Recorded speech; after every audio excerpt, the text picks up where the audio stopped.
we feel really good about where Mata is from a field goal standpoint. But Buchanan from our long range field goal and the kickoff is doing a really good job. Damon Greaves is outstanding in the punt game. And then we got Cam Hawkins coming back on long snapper. So we got some experience coming back, picked up a couple of guys out of the portal that bring in some more experience. And we're excited about that. From a return standpoint, we've got, little Q coming back. And we've got, also we got DT that's going to be one of the guys that's going to feature in the punt game, return game. And both of those guys will be featured punt return and kick return. And then, of course, we got Draylon Miller that had some experience last year that we're looking forward in the kickoff return area. And then, we got Isaiah Hart. So we feel really good. We got 3 or 4 guys that we've got confidence in. He's got outstanding location. He kicks it right where I tell him to kick it. And then, of course, he's got a great leg to get the distance on it. But his location is really good. And then he brings a lot of leadership to the team and to the room. He brings experience. He's got game day experience in the Big 12. He understands what it's all about. And, he's just a great guy to be around from a standpoint of just as a person, but as a player and his work ethic. I like the way he goes about his business. And he's real conscientious to try to do exactly what we want him to do. So, yeah, he's bringing a lot to us.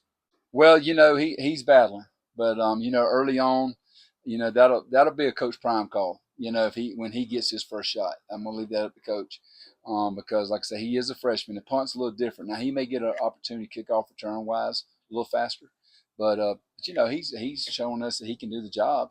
But it's a lot different when you're out there practicing and you got 65,000, a national TV audience, and here you are a ninth grader and you're not playing high school football anymore. It's a lot different deal. So we don't want to put him in a situation that's going to hurt his confidence.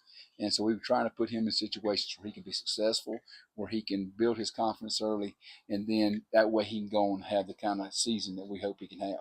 Mata's done a great job of focusing on what he's good at this offseason, this fall. He has added some length to it, but I told him, I said, hey, man, we need you 100% in the area that we're expecting you to kick the ball. It's great for you to add length. We want you to do that. We want you to get stronger and everything, but just be consistent where we're expecting you to be consistent at and where you've been consistent in the past, And so that's kind of where we're at with him. And like I said, he hit one today that looked pretty good. It went over the net. And it was had a little distance on it, so he has gotten stronger. And he has done a better job with it, with his length. But like I say, I think he's missed 2 field goals all account. So and that includes like when we're down there in a field goal situation where we're kicking for 10 minutes and he's just kicking one after the other. We've charted all of that, and I think he's missed 2 all account. So we're excited.